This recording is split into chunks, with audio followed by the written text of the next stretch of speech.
Good afternoon everyone. स्वागत है आप सबका हमारे online class platform MIT classes में। देखिए, हम अध्ययन कर रहे हैं इंटरमीडिएट बायोलॉजी चैप्टर 2 मानव जनन, ह्यूमन रिप्रोडक्शन। हमने अपने पहले लेक्चर में आपको उसके बारे में, उसका इंट्रोडक्शन के जनन की जो प्रोसेस होती है मनुष्य में किस प्रकार होती है और जनन के आधार पर मनुष्य किस प्रकार का प्राणी है, ये जानकारी आपको दी थी। इसके बाद मनुष्य का नर जनन तंत्र यानी मेल मनुष्य में प्रजनन तंत्र के कौन कौन से ऑर्गन्स होते हैं, ये सब कल आपको बताया था। अब इन सभी ऑर्गन्स का हम विस्तार पूर्वक अध्ययन करेंगे कि कौन से ऑर्गन का क्या कार्य होता है और क्या संरचना होती है। तो एक बार पुनः देख लेते हैं क्या है। मनुष्य के नरजनन तंत्र को दो प्रकार के अंगों में डिवाइड किया गया है, दो प्रकार के अंगों में विभाजित किया गया है, जिनमें मुख्य प्रजनन अंग और सहायक प्रजनन अंग। मुख्य प्रजनन अंगों की यदि बात करें तो उसमें होते हैं वृषण यानी टेस्टिस। सहायक प्रजनन अंगों की बात करें तो सहायक प्रजनन अंगों में कुछ ट्यूब जैसी संरचनाएं होती हैं, नली जैसी संरचनाएं होती हैं, जिन्हें डक्ट कहा जाता है। कुछ ग्रंथियां होती हैं और कुछ एक्सटर्नल ऑर्गन यानी बाह्य जनन अंग होते हैं। तो यदि हम डक्ट की बात करें, नली जैसी संरचनाओं की बात करें, तो उसमें शुक्रवाहिकाएं होती हैं, वासा फ्रेंड्स। आदिवृषण यानी एपिडिडाइमिस होता है। शुक्रवाहिनी होती है, वास डिफरेंस जिसको कहा गया है। स्खलन वाहिनी यानी इजैकुलेटरी डक्ट होती है। यूरेथ्रा यानी मूत्रमार्ग कहते हैं यूरेथ्रा को। शुक्राशय या सेमाइनल वेसाइकल होता है। प्रोस्टेट ग्रंथि को पुरस्थ ग्रंथि भी कहते हैं, हिंदी में पुरस्थ ग्रंथि कहेंगे, प्रोस्टेट। बाल्बो यूरेथ्रल ग्रंथि। और यदि एक्सटर्नल ऑर्गन की बात करें, बाह्य प्रजनन की बात करें, तो ये होता है सिसन या पेनिस। अब आइए देखते हैं कि ये किस प्रकार कार्य करते हैं और क्या इनकी विशेषताएं हैं।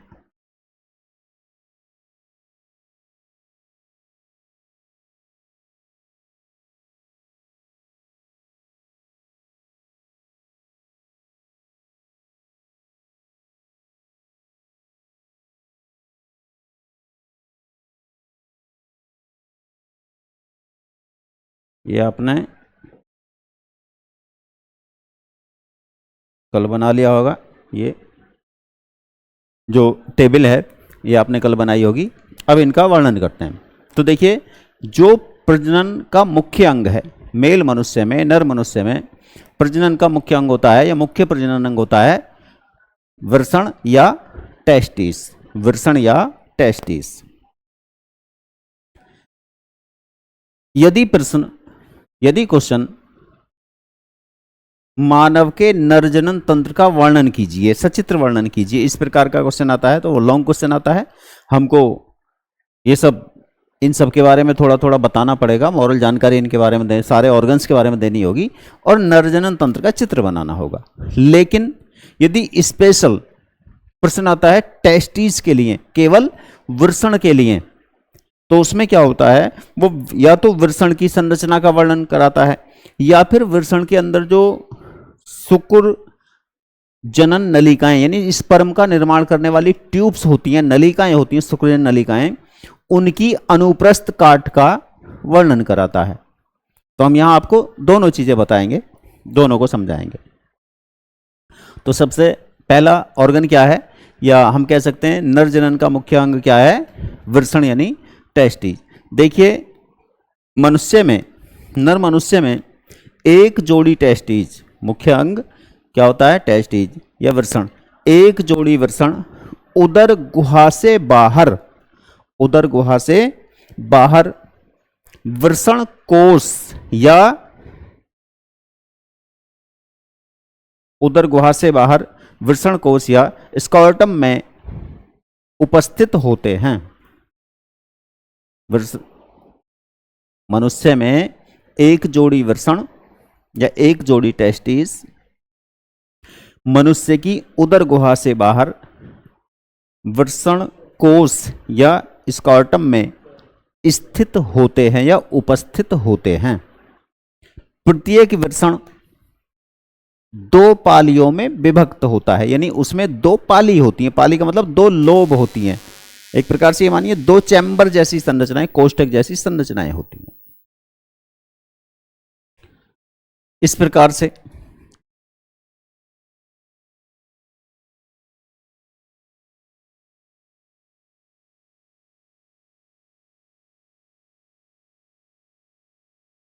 यदि वृषण की संरचना की बात की जाए तो वृषण लगभग 2 सेंटीमीटर लंबाई वाला, 1.5 सेंटीमीटर के आसपास चौड़ाई वाला और लगभग 25 ग्राम वेट का एक एग शेप्ड अंडाकार संरचना है, और जिसमें दो लोब्स यानी दो पालियां पाई जाती हैं या दो पालियां होती हैं। इस प्रकार से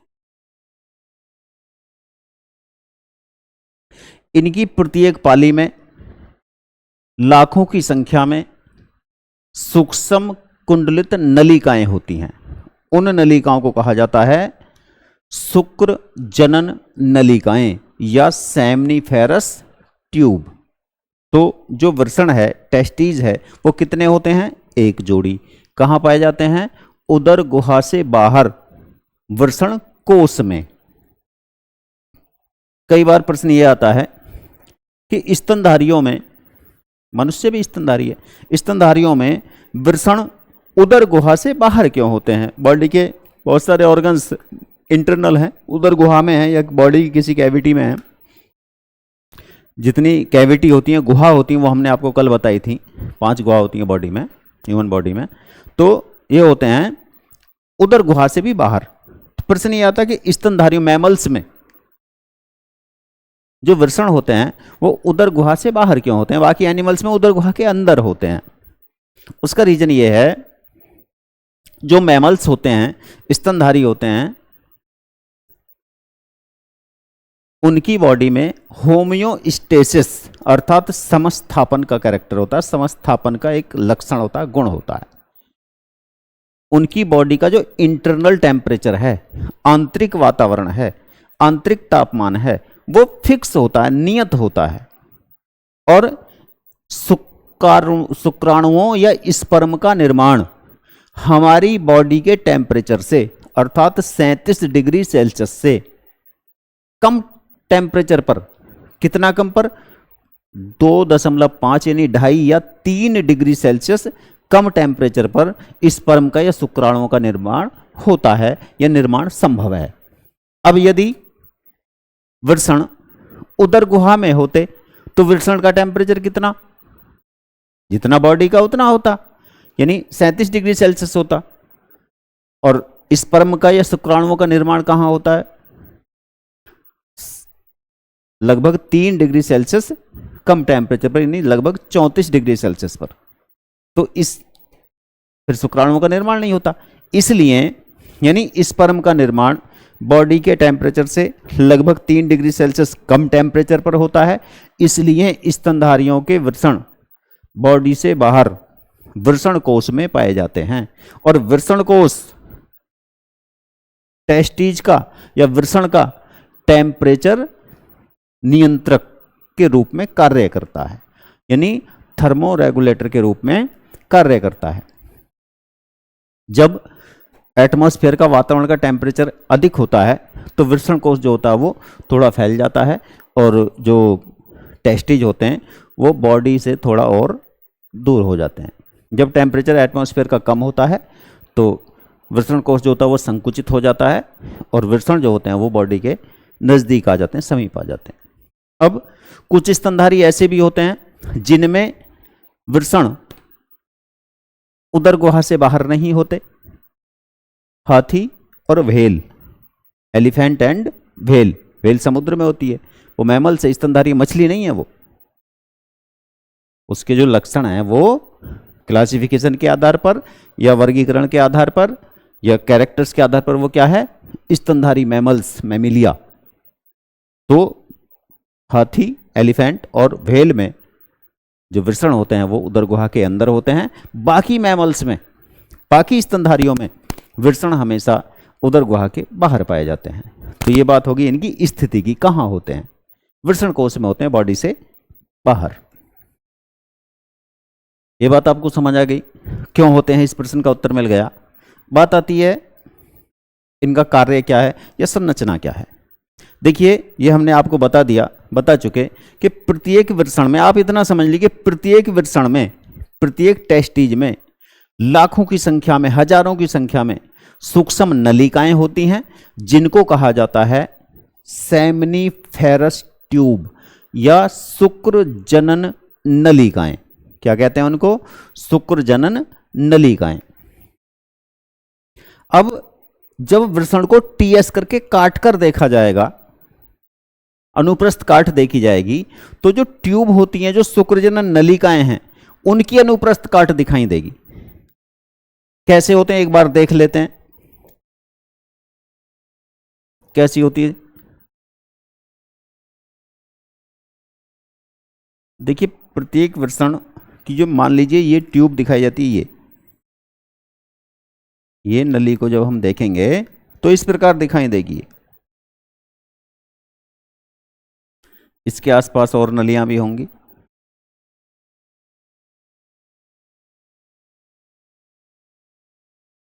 यहां देखिए, यहां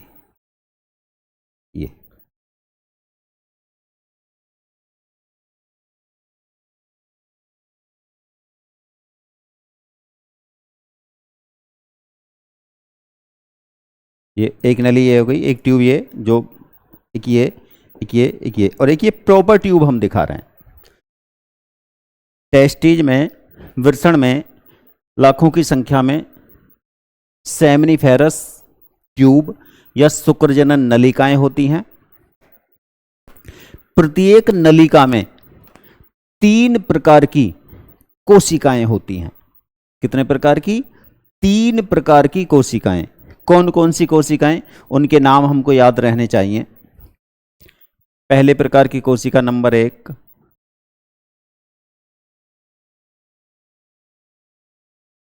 शुक्र जनन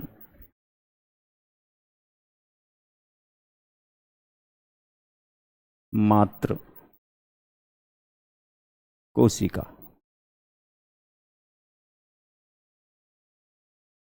शुक्र जनन मात्र कोशिका।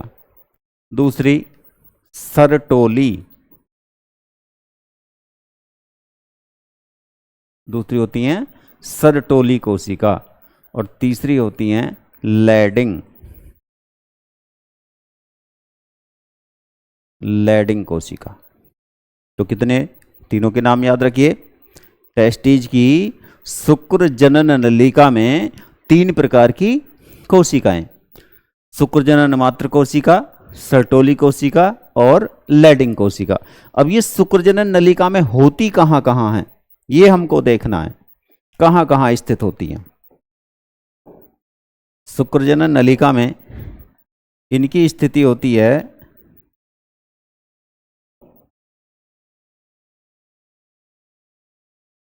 देखिए जो शुक्रजनन नलिका की भित्ति होगी, यहां पर ये पाई जाएंगी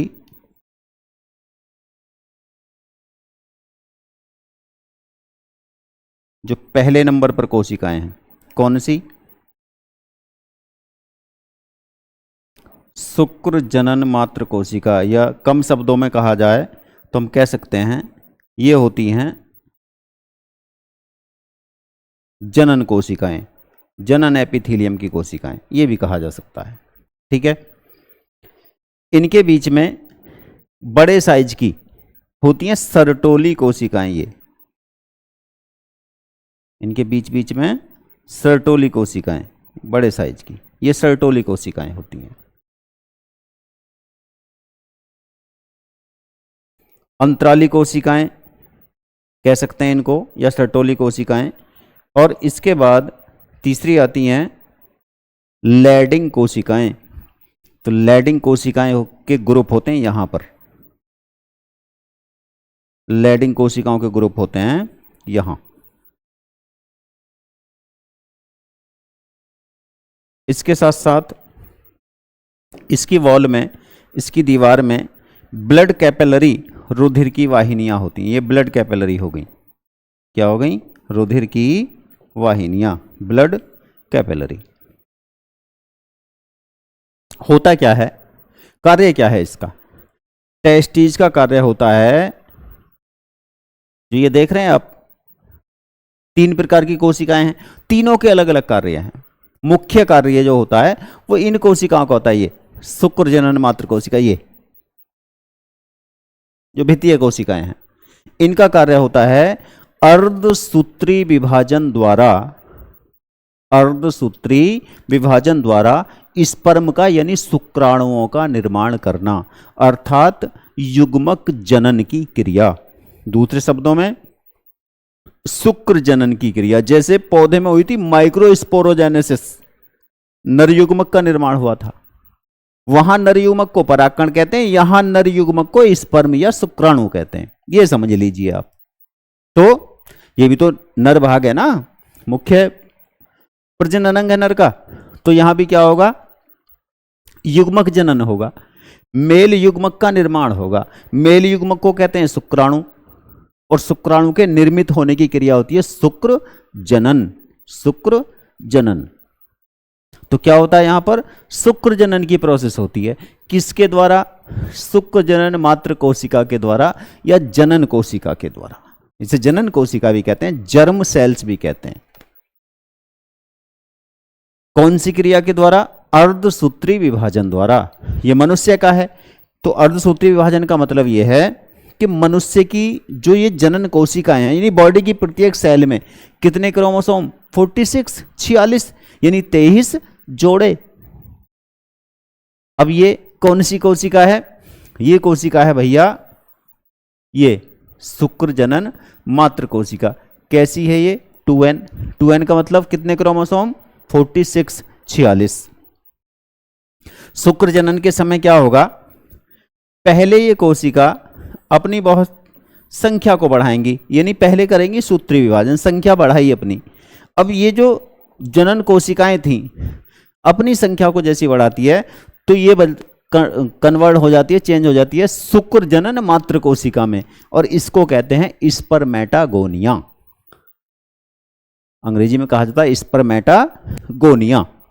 अब ये स्पर्मेटागोनिया जो होती है, या शुक्र जनन मात्र कोशिका जो होती है, ये कोशिका, ये 2n कोशिका अर्धसूत्री विभाजन करेगी।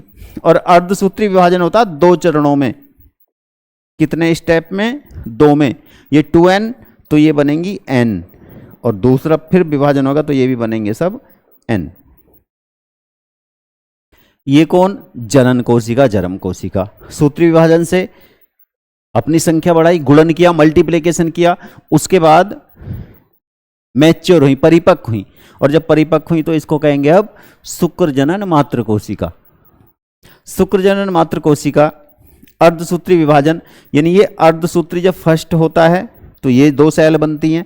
इन दोनों सेल को कहते हैं प्राइमरी स्पर्मेटोसाइट, प्राइमरी स्पर्मेटोसाइट। एक बार फिर ये विभाजन हुआ है, जहां 2 से कितनी बन गई? 4 बन गई, तो इसे कहते हैं सेकेंडरी स्पर्मेटोसाइट। और ये जो कन्वर्ट होते हैं इसको कहा गया स्पर्मेटिड, स्पर्मेटिड। अब ये स्पर्मेटिड जो कोशिकाएं हैं, ये क्या करेंगी? ये कोशिकाएं कन्वर्ट हो जाएंगी किसमें? स्पर्म में, और इस क्रिया का नाम होता है शुक्र जनन। तो इस शुक्र जनन की क्रिया को विस्तार पूर्वक हम आगे पढ़ेंगे, जहां युग्मक जनन आएगा। अब तो हम अंग की संरचना पढ़ रहे हैं कि इसमें होता क्या है। तो ये इसका कार्य है। अब ये समझ लीजिए क्या होता है इसमें? अर्धसूत्री विभाजन। कौन सी कोशिकाओं का? शुक्र जनन मात्र कोशिकाओं का। क्या बनते हैं? स्पर्म या शुक्राणु इससे निर्मित होते हैं। तो जब हम इसका चित्र बनाएंगे तो इसमें दिखाना क्या है? ये क्या हो गई? शुक्रजनन मात्र कोशिका। इसके बाद एक लाइन आप दिखा दो अलग कलर से, स्पर्मेटोसाइट, यानी कौन सी स्पर्मेटोसाइट? Primary, primary spermatocyte.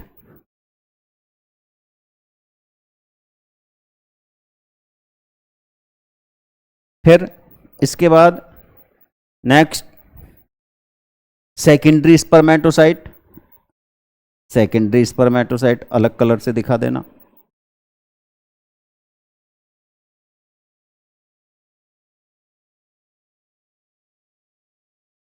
फिर इसके पश्चात आती है, अब कौन आएगा? स्पर्मेटिड, जिससे स्पर्म बनेंगे। स्पर्मेटिड अलग कलर से दिखा दो।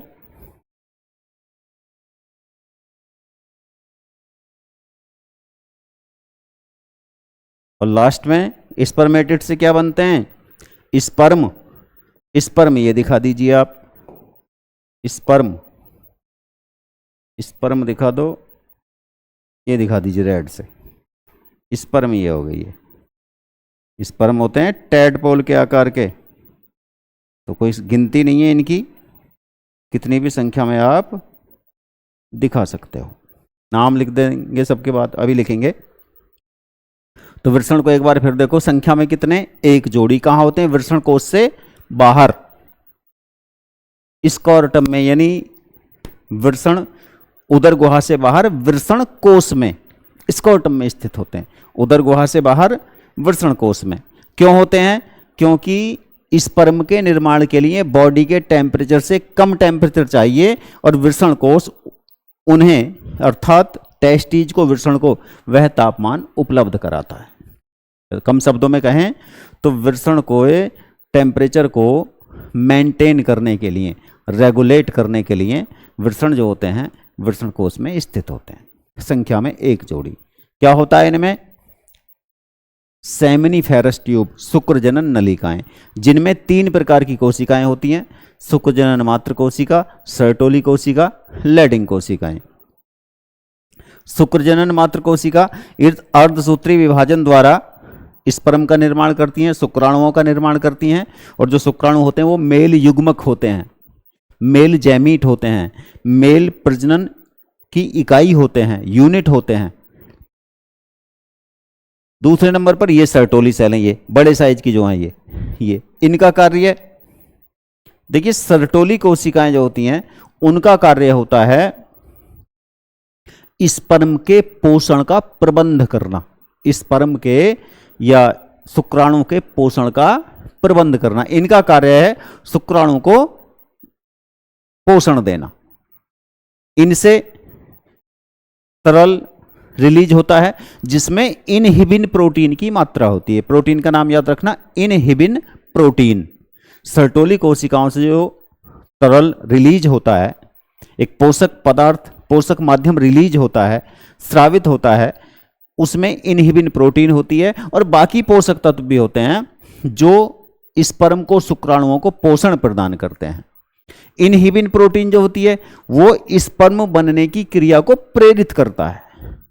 इनहिबिन प्रोटीन स्पर्म बनने की क्रिया को प्रेरित करता है।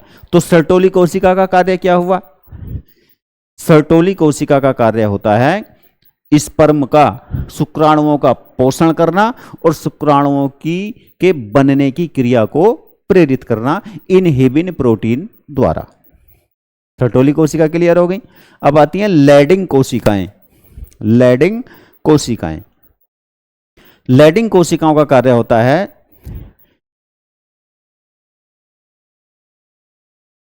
टेस्टोस्टेरोन, टेस्टोस्टेरोन या एंड्रोजन हार्मोन स्रावित करना। टेस्टोस्टेरोन या एंड्रोजन हार्मोन स्रावित करना। टेस्टोस्टेरोन या एंड्रोजन हार्मोन मनुष्य में द्वितीय लैंगिक लक्षणों का विकास करता है, और इस हार्मोन की सबसे अधिक आवश्यकता या बॉडी में सबसे अधिक कंसंट्रेट, बॉडी में सबसे अधिक मात्रा होती है किशोर अवस्था में। कल बताई थी ना आपको, 12 से 18 वर्ष की अवस्था, जिसमें बॉडी जो होती है वो प्रजनन के लिए डेवलप होती है, रेडी होती है, तैयार होती है, उसमें कुछ परिवर्तन होते हैं। तो कौन सा हार्मोन? टेस्टोस्टेरोन, जो टेस्टोस्टेरोन या एंड्रोजन हार्मोन, जिसे पुरुष विकास हार्मोन भी कहा जाता है। यह मनुष्य की बॉडी में पुरुषार्थ के जो लक्षण होते हैं, पुरुष वाले जो लक्षण होते हैं, मेल वाले जो लक्षण होते हैं, उनको विकसित करता है। चेहरे पर दाढ़ी वगैरह आना, ये सारी चीजें ये प्यूबर्टी में पढ़ाएंगे आपको कौन से करेक्टर होते हैं। यहाँ तो केवल हम एक ऑर्गन पढ़ रहे हैं, तो क्या याद रखना है?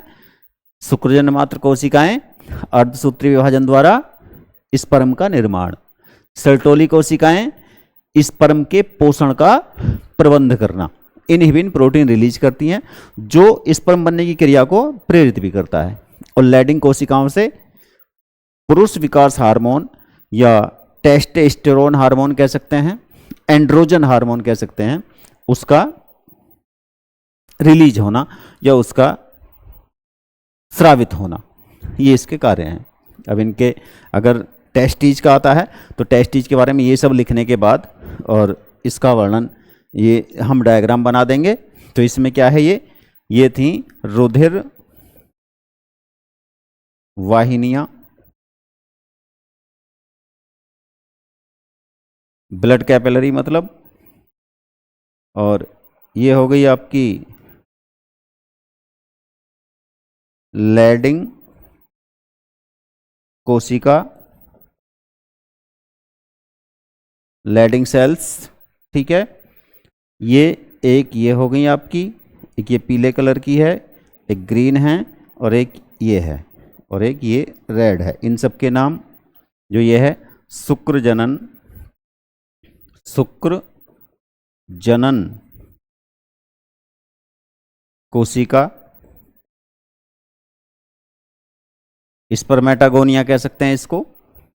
ये जो सेकंड नंबर की लाइन है, दूसरे नंबर पर है, जो पीले कलर से दिखाई गई है, ये हो गई प्राइमरी या प्राथमिक,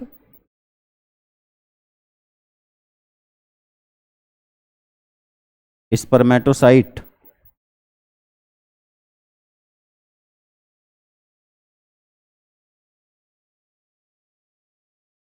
स्पर्मेटोसाइट जो ग्रीन कलर की है द्वितीय,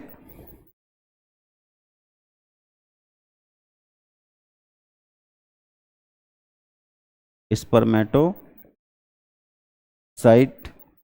और जो ग्रीन है ये हो गई स्पर्मेटिड,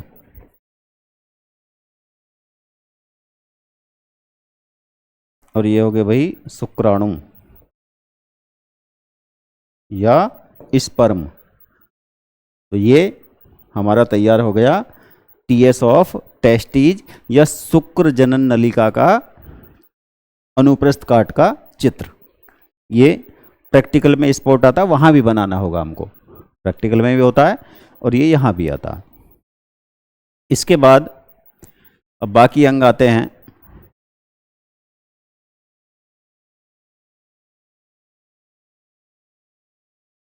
जो सहायक अंग हैं, मुख्य अंग क्या होता है? वृषण या टेस्टीज। तो टेस्टीज को आपने जाना, सुना, समझा, पढ़ा, मुख्य अंग है। उदर गुहा से बाहर होते हैं, संख्या में 1 जोड़ी होते हैं, और कार्य होता है, मुख्य कार्य होता है शुक्राणुओं का निर्माण। शुक्र, इनमें शुक्रजन नलिकाएं होती हैं। नलिका में 3 प्रकार की कोशिकाएं होती हैं, शुक्रजनन कोशिकाएं, सर्टोली कोशिकाएं और लैडिंग कोशिकाएं। लैडिंग कोशिकाओं से हार्मोन रिलीज होता है, हार्मोन का नाम याद रखना, टेस्टोस्टेरोन कह दो, एंड्रोजन कह दीजिए, या पुरुष विकास हार्मोन कह दीजिए। सर्टोली कोशिकाएं इनहिबिन प्रोटीन रिलीज करती हैं जो स्पर्मेटोजेनेसिस या शुक्राणुओं के निर्माण की क्रिया को प्रेरित करता है, साथ साथ में शुक्राणुओं के पोषण का प्रबंध करती हैं। और शुक्रजनन नलिकाएं शुक्राणु को निर्माण करती हैं। बिल्कुल आसान है, जो लिखा है वो बनाकर दिखा दिया, इसे आप कर सकते हैं। अब आइए इधर, ये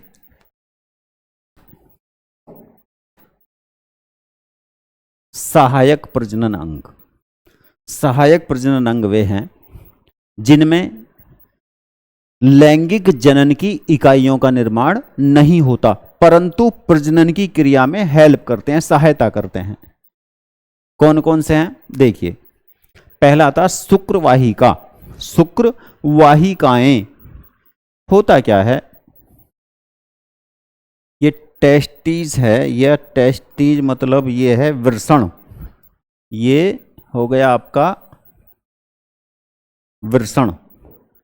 अब इस वृषण में बहुत सारी शुक्रजनन नलिकाएं हैं। शुक्रजनन नलिकाओं में क्या बना, शुक्रजनन नलिकाओं में बना शुक्राणु। शुक्राणु डेवलप हुए, शुक्राणु विकसित हुए। जो शुक्राणु हैं वो शुक्रजनन नलिकाओं से बाहर निकलकर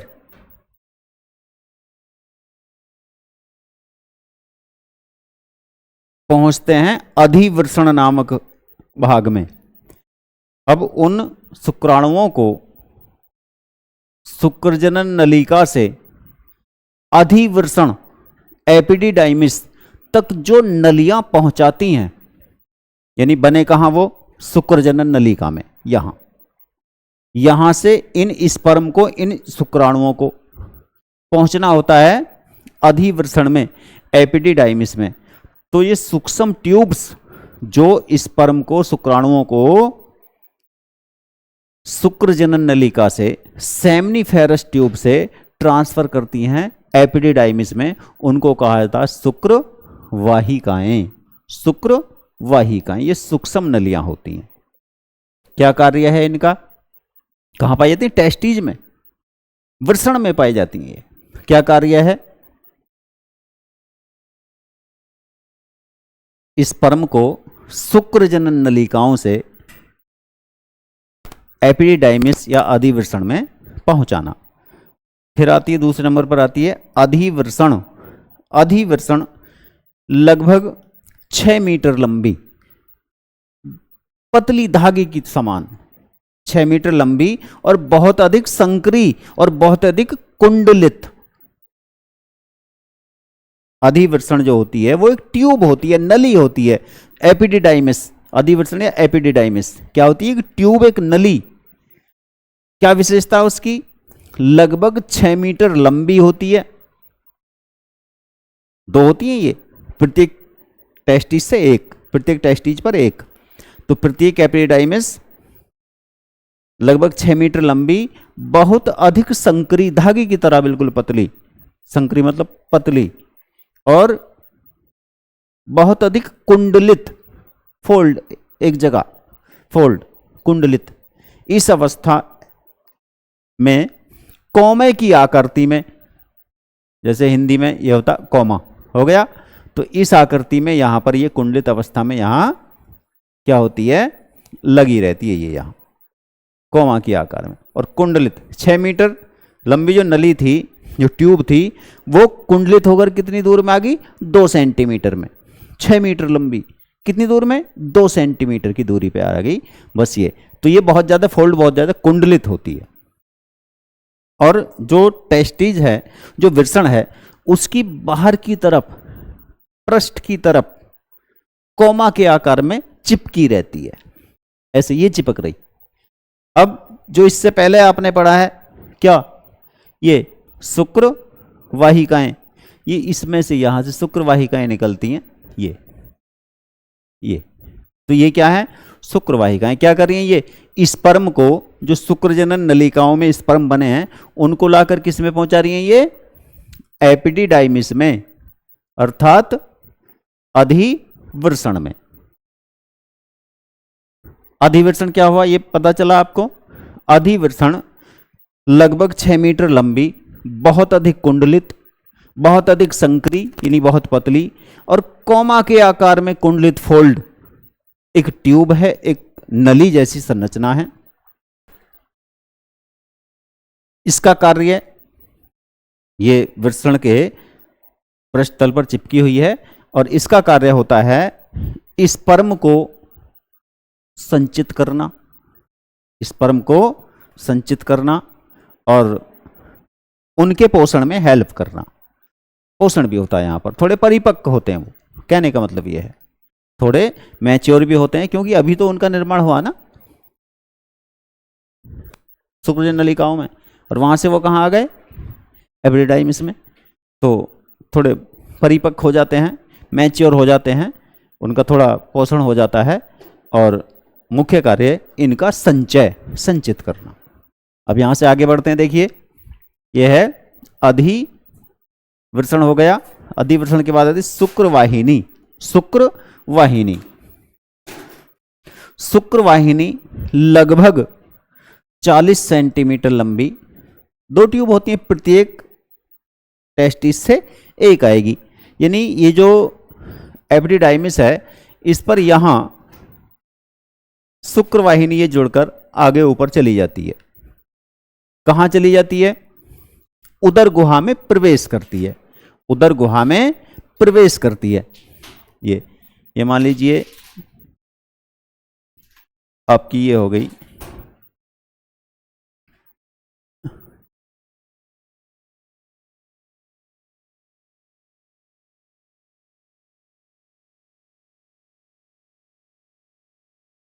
ये टेस्टिज, यहाँ ये उदर गुहा में। अब उदर गुहा में एक छिद्र के द्वारा प्रवेश करेगी ना, वो टेस्टिज कहाँ था, वृषण कहाँ थे, उदर गुहा से बाहर, और ये ट्यूब कहाँ प्रवेश कर रही है, उदर गुहा में। तो इसका मतलब जब बाहर का वृषण कोश है उसका संबंध उदर गुहा से एक छिद्र द्वारा है। तो ये जो छिद्र है इसको कहा जाता है वक्षुण, वक्षुण या इगुनियल। शुक्रवाहिनी इसमें प्रवेश करेगी, और शुक्रवाहिनी के साथ साथ, शुक्रवाहिनी के साथ साथ ब्लड की कैपिलरी होगी। टेस्टिज को ब्लड भी तो चाहिए, यानी ब्लड की कैपिलरी, कैपिलरी का मतलब ब्लड की नली, ब्लड की ट्यूब या रुधिर वाहिनी। एक नर्व होगी तंत्रिका, रुधिर वाहिनी, एक लसिका वाहिनी, तंत्रिका नर्व, शुक्रवाहिनी, और एक मसल्स यानी पेशी। ये सब मिलकर, ये सब मिलकर इस कैनल में होती हैं, इस कैनल में होती हैं। क्या क्या, शुक्रवाहिनी, शुक्रवाहिनी के साथ साथ रुधिर वाहिनी, और साथ में होती हैं रुधिर वाहिनी के साथ नर्व, तंत्रिका। ये सब मिलकर एक कॉर्ड बनाती है। कॉर्ड मतलब एक रस्सी जैसी बनाती हैं। उस कॉर्ड को, उस रस्सी जैसे भाग को कहते हैं वक्षुण कैनल, वक्षण कैनल इसको कहा जाता है। ये ट्यूब जैसी ये जो बनेगी, और जिसमें ये भाग है ये, इसे कहते हैं वक्षण रज्जु। तो कई बार प्रश्न आता है कि जो टेस्टिज होते हैं, वृषण होते हैं, वो उदर गुहा के बाहर वृषण कोश में किसके द्वारा लटके हुए हैं या बंधे हुए हैं, तो उसका नाम होता है वक्षण रज्जु, वक्षण रज्जु या इग्नियल कोर्ड। और जिसमें ये ट्यूब जैसी है, जिसमें ये फिट हैं, या जिसके माध्यम से ये मार्ग है, रास्ता है, मतलब जहाँ से उदर गुहा में ये सारी चीज़ें प्रवेश करती हैं, या ये वक्षुण जो रज्जु प्रवेश कर रहा है, उसे कहते हैं वक्षुण कैनल, वक्षुण कैनल। कभी कभी क्या होता है, ये वक्षुण कैनल यहाँ से बंद हो जाती हैं, यहाँ से कुछ समय बाद बंद हो जाती हैं, तो उसको कहते हैं इगुनियल हर्निया। वो एक डिसीज होता है, रोग होता है, उसके बारे में आगे चर्चा करेंगे जहाँ चैप्टर आएगा रोग और स्वास्थ्य वाला। ठीक है, तो ये आपको समझ आएगा। यहाँ केवल शुक्रवाहिनी को देखना आपको। तो शुक्रवाहिनी क्या है, शुक्रवाहिनी लगभग 40 सेंटीमीटर लंबी नलियां होती हैं जो एपिडिडाइमिस से जुड़कर, एपिडिडाइमिस मतलब अधिवृषण से जुड़कर और उदर गुहा में प्रवेश करती हैं। क्या कार्य है इनका, इनका कार्य होता है स्पर्म को, शुक्राणुओं को एपिडिडाइमिस से लेकर और स्खलन वाहिनी, ये क्रम से लिखे हुए हैं सब, स्खलन वाहिनी तक पहुंचाना या स्खलन वाहिनी तक ट्रांसफर करना, स्थानांतरित करना। ये स्खलन वाहिनी क्या है? दोनों, जब डायग्राम बनाएंगे अभी, दोनों शुक्र वाहिनियां उदर गुहा में प्रवेश करती हैं। उदर गुहा में प्रवेश करने के बाद जहां यूरिनरी ब्लैडर होता है, मूत्राशय होता है, तो मूत्राशय में ऊपर से आती हैं मूत्रवाहिनी। तो दोनों, यानी ये हो गया आपका यूरिनरी ब्लैडर, यानी ये हो गया आपका मूत्राशय, यूरिनरी ब्लैडर। अब यूरिनरी ब्लैडर में यहां ये आकर खुल गई, कौन? किडनी से आए, यूरिन जो आगा किडनी से आगा, तो किडनी से लेकर कौन आएगा? ये हमने उत्सर्जन तंत्र में पढ़ा है। ब्लड किडनी से यूरिन को लेकर आती हैं यूरिन वाहिनियां, मूत्र वाहिनियां। दोनों कहां खुलती हैं? मूत्राशय में। अब टेस्टीज है यहां पर, जो वृषण है वो है यहां उदर गुहा से बाहर। वृषण से कौन गया? वृषण से गया भाई आपकी ये शुक्रवाहिनी। शुक्रवाहिनी यहां से ये गई है, ठीक है। अब ये इसके साथ, ये शुक्रवाहिनी जो पहुंचेगी इसके साथ फंदा बनाएगी, यानी इसके ऊपर से, इसके नीचे से निकलकर फिर ऊपर से आएगी। इधर से ये इसके नीचे चली गई, ऊपर से आ गई, और ऊपर से आकर यहां पर, और एक इधर से आएगी ऐसे ही। इधर से भी तो आई होगी ना दूसरी भाई, एक राइट से आई होगी, एक लेफ्ट से। ये भी इससे ऊपर से होकर आएगी, यानी यहां इस तरह से फंदा बन गया, ऐसे ऐसे। एक नली जो ऊपर से आई वो ऐसे हो गई, और दूसरी नीचे से ऐसे हो गई, ताकि ये बहुत नीचे को ना आ जाए। दोनों एक दूसरे खींच कर रखती हैं। तो ये सिस्टम यहां हो गया। अब होता क्या है, ये फिर यहां आती है यूरिनरी ब्लैडर से थोड़ा नीचे, जहां पर ये प्रोस्टेट ग्लैंड होती है। यहां पर इसके चारों ओर प्रोस्टेट ग्लैंड होती हैं यहां। तो क्या होती हैं, ये हो गई आपकी प्रोस्टेट ग्लैंड, यहां पर रखी होती हैं ये यूरेथ्रा के चारों ओर। तो प्रोस्टेट ग्लैंड के पास आकर ये दोनों नलियां, क्या नाम था इनका? शुक्रवाहिनी। शुक्रवाहिनी एक साथ जुड़ जाती हैं दोनों, और जब ये एक साथ जुड़ेंगी तो एक थोड़ी चौड़ी सी नली बनेगी, लगभग 2 सेंटीमीटर, लगभग 2 सेंटीमीटर की। उस 2 सेंटीमीटर की नली को कहां बनी? वो यूरिनरी ब्लैडर से, मूत्राशय से थोड़ा नीचे, जहां पर प्रोस्टेट ग्लैंड हैं, वहां पर दोनों शुक्रवाहिनियों ने आपस में अटैच होकर, जुड़कर एक नली जैसी संरचना बनाई, जिसका नाम होता है स्खलन वाहिनी या इजैकुलेटरी डक्ट। तो पता चल गया आपको क्या होती है इजैकुलेटरी डक्ट, ये स्खलन वाहिनी। वृषण से शुक्रवाहिनियां निकलकर उदर गुहा में प्रवेश करती हैं, मूत्रवाहिनी के साथ फंदा बनाकर ब्लेडर से नीचे आती हैं, यानी मूत्राशय से नीचे आती हैं, और दोनों आपस में जुड़कर लगभग 2 सेंटीमीटर लंबी एक अपेक्षाकृत चौड़ी, यानी इन अपने आप से चौड़ी थोड़ी सी नली बनाती हैं, थोड़ी सी ट्यूब बनाती हैं, थोड़ी सी डक्ट बनाती हैं, जिसको इजैकुलेटरी डक्ट या स्खलन वाहिनी कहते हैं। कार्य क्या है इसका? स्खलन वाहिनी खुलती है भाई यूरेथ्रा में, स्खलन वाहिनी खुलती है यूरेथ्रा में। यहां ये आगे ये जो मार्ग है जहां से यूरिन पास होता है, मूत्र मार्ग, इसमें आकर ये स्खलन वाहिनी खुल जाएगी। कार्य क्या है? ये स्पर्म को अस्थायी रूप से संचित रखती है। स्पर्म को, स्पर्म जो होते हैं, शुक्राणु जो होते हैं, अस्थायी रूप से, नॉन परमानेंट रूप से इसमें संचित रहते हैं, और जब आवश्यकता होती है, यानी कोपुलेशन के समय, स्पर्म को पेशियों की सहायता से ये इस यूरेथ्रा में रिलीज कर देती है, छोड़ देती है। तो इसका कार्य क्या है? स्पर्म को अस्थायी रूप से संचित करना, और कोपुलेशन के समय आवश्यकता पड़ने पर मसल्स के द्वारा, पेशियों के द्वारा स्पर्म को, शुक्राणुओं को यूरेथ्रा में रिलीज कर देना। ये हो गई आपकी स्खलन वाहिनी। स्खलन वाहिनी से चलिए आगे यूरेथ्रा। यूरेथ्रा को हिंदी में मूत्र मार्ग कहते हैं। तो ये स्खलन वाहिनी से आगे ये मार्ग होता है जो कहां से आ रहा है, मूत्राशय से आ रहा है। स्खलन वाहिनी तो इसमें बीच में आकर खुल गई। कहां से आ रहा है, यूरिनरी ब्लैडर से आ रहा है। ये पतली ट्यूब होती है, ट्यूब जैसी संरचना है, और इसका कार्य होता है यूरिन को पास करना, और कोपुलेशन के समय स्पर्म को सीमेन के साथ या स्पर्म को विद सीमन पास करना, ये इसका कार्य है यूरेथ्रा का। फिर आते हैं शुक्राशय।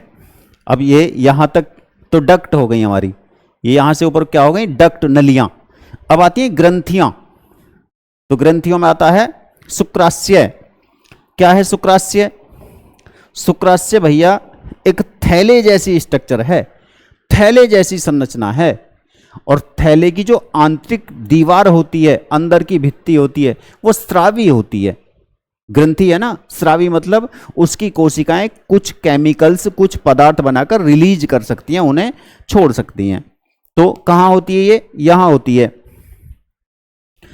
Ejaculatory duct. जहां इजैकुलेटरी डक्ट है उसके पास, उसके समीप, यानी प्रोस्टेट ग्लैंड के पास ही होती है, और यहां से आकर ये भी क्या होती है, यहां पर आकर यूरेथ्रा में खुल जाती है। इसका क्या कार्य है? देखिए, इसमें से अंदर, इसमें जो अंदर कोशिकाएं हैं, ये इन कोशिकाओं से एक पोषक माध्यम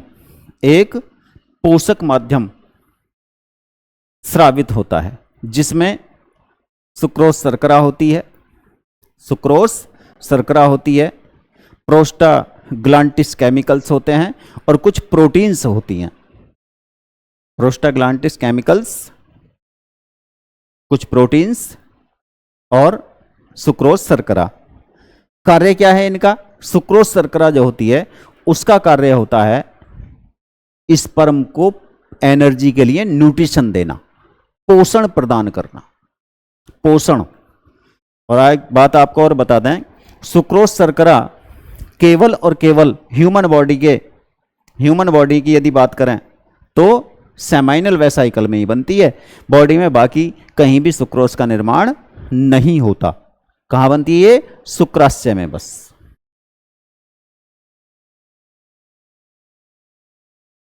तो इसका जो द्रव होता है, इससे जो मटेरियल स्रावित होता है, इससे शुक्राशय से जो पदार्थ स्रावित होता है, उस मटेरियल में, उस पदार्थ में सुक्रोज, प्रोटीन और प्रोस्टाग्लांडिस केमिकल्स प्रेजेंट होते हैं, और ये सब मिलकर सीमेन का लगभग, वीर्य का लगभग 60% भाग फॉर्मेट करते हैं, 60% भाग बनाते हैं, जो स्पर्म का हाई न्यूट्रिटिव मटेरियल है या उच्च पोषक माध्यम है।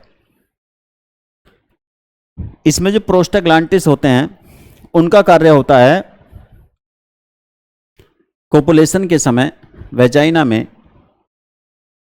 और कोपुलेशन के समय वेजाइना में संकुचन उत्पन्न करना।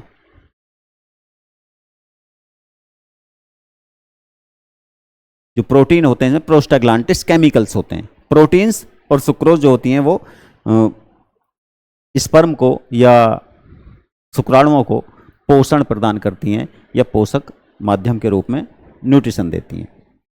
फिर आता है आपका प्रोस्टेट ग्लैंड, प्रोस्टेट ग्रंथि।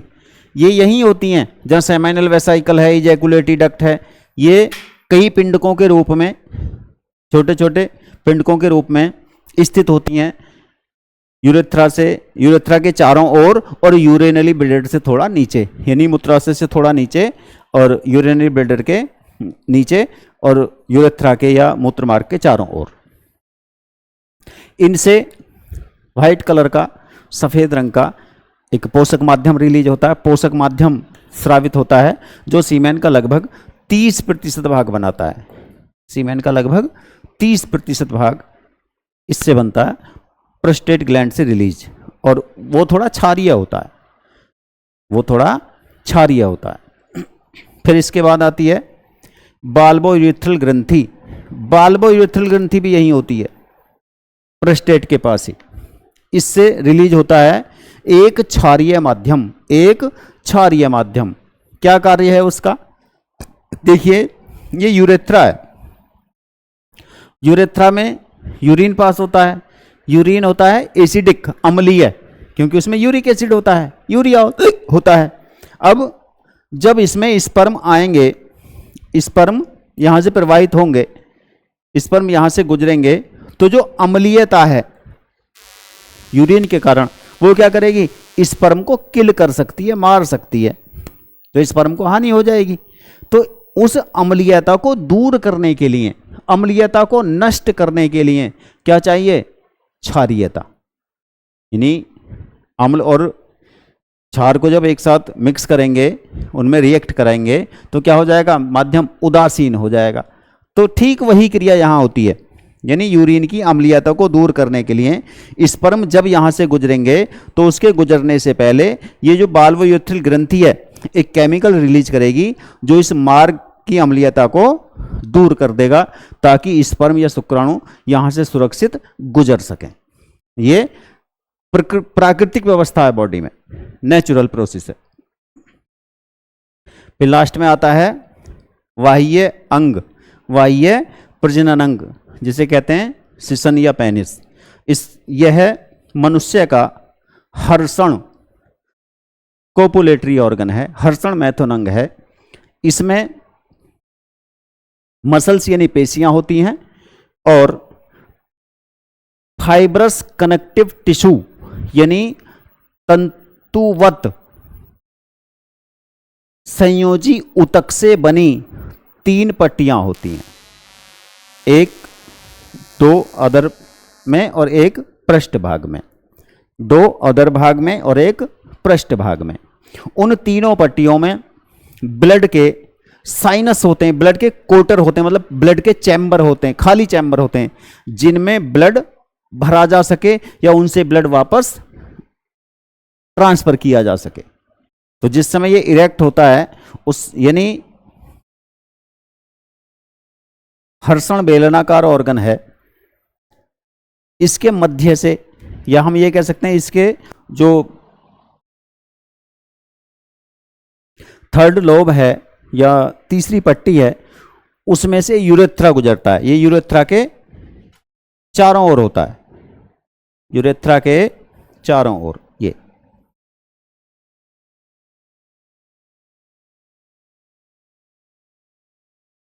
तीन पट्टियां, 3 आकुंचन पट्टियां बताई हमने आपको इसमें, और इन पट्टियों में ब्लड साइनस होते हैं, ब्लड कोटर होते हैं, जिनमें रिएक्ट होने पर ब्लड भर जाता है या ब्लड स्टोर हो जाता है। यूरेथ्रा इसके मध्य से गुजरता है, और यूरेथ्रा का कार्य होता है स्पर्म को पास कराना, या ये कहा जा सकता है कोपुलेशन के समय स्पर्म को ट्रांसफर करना। जैसे पॉलिनेशन हुआ था, प्लांट में पॉलिनेशन होता है, यहाँ पर स्पर्म ट्रांसफर होते हैं। तो ये हमने पढ़ा है मनुष्य का नर जनन तंत्र। क्या करना है आपको? यदि लॉन्ग क्वेश्चन आता है तो वृषण के बारे में लिखिए, वृषण का चित्र मत बनाइए, ठीक है? ये टेस्टीज का चित्र हमें नहीं दिखाना है। लॉन्ग क्वेश्चन आता है तो इन सब के बारे में हमें लिखना होगा, और एक अलग पूरे प्रजनन सिस्टम का चित्र बनाना होगा, जिसमें ये सब वृषण, ये सारी चीजें दिखाई दे रही हों, सो हो रही हों, ठीक है? और यदि केवल टेस्टीज के लिए स्पेशल प्रश्न आता है, शॉर्ट क्वेश्चन आता है, तो आपको वृषण की संरचना लिखनी होगी। उसमें 3 प्रकार की सेल्स आपको बताई थी, उनके नाम लिखने होंगे, उनके कार्य लिखने होंगे, वृषण कितने होते हैं, कहाँ स्थित होते हैं, ये सब जानकारी देनी होगी। और ये जो शुक्र जनन नलिका की अनुप्रस्थ काट का चित्र है, ये चित्र हमको बनाकर दिखाना होगा। तो ये है आपका नर जनन तंत्र, इसका डायग्राम आपको बना देंगे।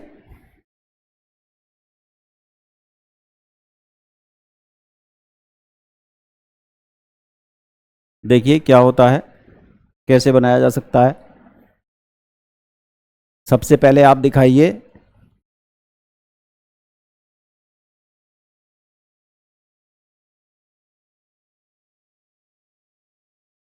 ठीक ठीक है। तो डायग्राम आपको कल दिखाते हैं बनाकर कैसे होता है। बहुत सुंदर चित्र आप अपनी नोटबुक में बना लेना, यहाँ से देखकर बना लेना।